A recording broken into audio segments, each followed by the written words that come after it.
My name is Kate Holmes and I'm with the Picton and District Historical and Family History Society, and I'm going to be talking a bit about education in Picton, and starting off with this wonderful album of photos that was presented to Mr. Hogue, who in 1910 was the Minister for Education, and that was when the present primary school up on Lumsdane Street was opened. So it has this lovely address for Mr. Hogue, and it was quite a performance. These photos show the minister and his wife coming to the celebration of the opening, kids being forced into activity, and actually the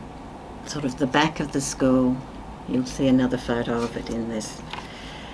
I'm getting a bit out of order here, but I'm using this album because it shows some of the history of public education in Picton. There were earlier church schools, certainly a Catholic one and probably an Anglican one.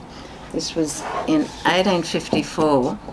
This was the first public school built. Now this photo's from 1910, and it shows how the building's gone into disrepair, but it was up on Rumpke Street, which has now been cut around by the railway line up in Upper Picton.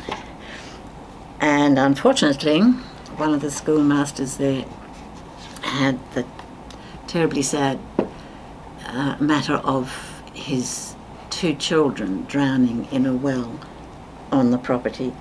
So the next effort was to build another school down in Menangle Street, which is now the Shire Hall, but started out in 1868 as a new school. This 1910 photo I thought is a bit strange because it's really showing part of the residence for the teacher at the time. But I have this other photo which is not fantastic, but it shows all the children gathered outside the school, and this is probably from about 1870.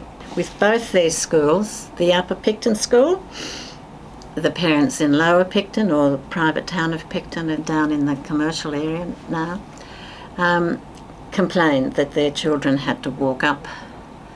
And it is quite a long walk from down here, and you've got quite a steep hill because I walk it occasionally. And then when they opened the school in Menangle Street, the Upper Picton parents complained that their children had that long walk home in the afternoon.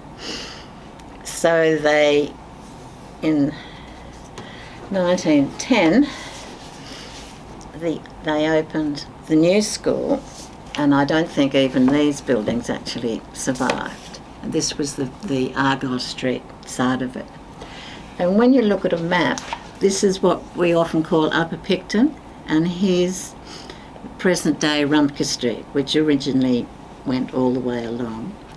And that's where the first school was built. The second school was built down here. So that's down here, and that's up here. And the present school is almost exactly halfway between the two schools, as the crow flies. I always found that very amusing when I realised it. So I think this is from 1910 by one of the Walton children, though it's a bit hard to read, and that's his workbook for making maps and things in this particular book. So this is the sort of schoolwork that children could be doing in the early 20th century, which doesn't happen now.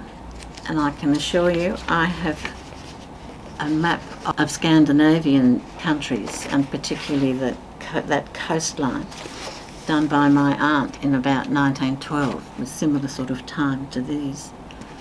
And you'd think it was a printed copy of a map. And this belongs to Maori Farrell, who was also a Picton girl. This is a little bit later, but it's actually, it is an atlas. But you can see it's been fairly well used.